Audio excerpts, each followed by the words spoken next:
24 না 71 কোনটি বেশি গুরুত্বপূর্ণ এটি নিয়ে চলছে নানা মতবিরোধ।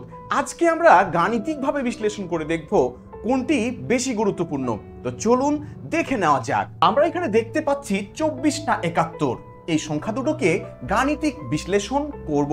আমরা কয়েকটি ভাবে দুটোকে গাণিতিক বিশ্লেষণ করব। এর প্রথমটি হচ্ছে মৌলিকতা, দ্বিতীয়টি হচ্ছে সংখ্যার অদল বদল এবং যোগ, এবং তৃতীয়টি হচ্ছে পার্থক্য। তো আমরা প্রথমটি দেখে ফেলি, মৌলিকতা। আমরা কি দেখছি? 24 একটি যৌগিক সংখ্যা, এর 8টি গুণনীয়ক রয়েছে, অর্থাৎ 8টি সংখ্যা দ্বারা 24কে ভাগ করা যায়। কিন্তু 71 একটি মৌলিক সংখ্যা, এর গুণনীয়ক হলো কেবল দুটি, একটি হলো 1 আর একটি হলো 71। শুধু তাই নয়, 71 যে শুধু নিজে মৌলিক তা কিন্তু নয়। 71 সংখ্যার অঙ্কগুলোকে যদি অদল বদল করা হয়, অর্থাৎ 71 সংখ্যাটিকে যদি উল্টিয়ে 17 লেখা হয়, যে সংখ্যাটি পাওয়া যায় 17, তা কিন্তু নিজেও একটা মৌলিক সংখ্যা। অর্থাৎ 71-এর মধ্যে মৌলিক বৈশিষ্ট্য বিদ্যমান। 71কে কোনো সংখ্যায় ভাঙতে পারে না, শুধু 1 এবং 71 ছাড়া। ওকে, তাহলে আমরা জানতে পারলাম মৌলিক বৈশিষ্ট্যের দিক থেকে 71 সংখ্যাটি হচ্ছে মৌলিক।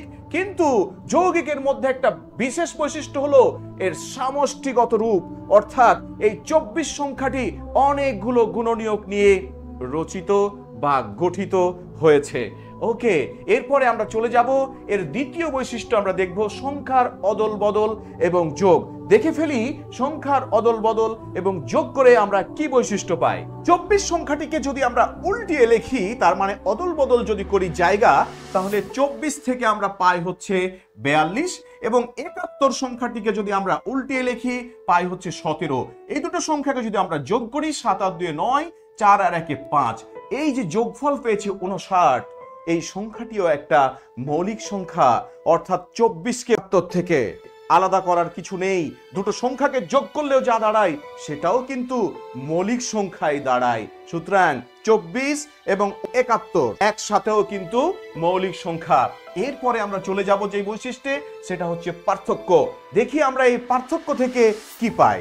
আমরা যদি 71 থেকে 24 সংখ্যাটি বাদ দেই, দেখি কি পাই। আমরা 71 থেকে 24 সংখ্যাটি বাদ দিলাম, এই যে 11 থেকে 4 বাদ দিলে কত? 7, 1 ফেরত দিলাম 3, 7 থেকে 3 বাদ দিলে 4। কোথায় চলে যাচ্ছি? 47। এটি নিজেও কিন্তু একটি মৌলিক সংখ্যা। অর্থাৎ আমি যদি 71 থেকে 24 বাদ দেই, আমরা মৌলিকেই কিন্তু ফিরে যাচ্ছি। কিন্তু এখানে একটা ঘটনা ঘটে গেছে, আপনি কি খেয়াল করেছেন? 71 থেকে 24 বাদ দেওয়ার সাথে সাথেই আমরা ফিরে গেছি 47-এ। 47 কি ভুলে গেছেন? 47 নিশ্চয়ই আমরা ভুলি নাই। এই 47-এই কিন্তু আমরা পাকিস্তানিদের শোষণের হাতে গিয়ে পড়েছিলাম। তৈরি হয়েছিল ধর্মের উপর ভিত্তি করে দুটি রাষ্ট্র। আমরা কোনো বিভাজন চাই না। আমরা 71 থেকে 24কে আলাদা করতে চাই না। আমরা 71 থেকে 24 বিয়োগ করে কোনোভাবে 47-এ পড়তে চাই না।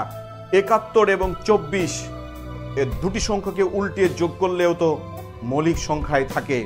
আমরা বাঙালি জাতির মৌলিকতা ধরে রাখতে চাই, আমরা কোনো বিভাজন চাই না। ভালো থাকুক বাংলাদেশ, ভালো থাকুন সবাই। আল্লাহ হাফেজ।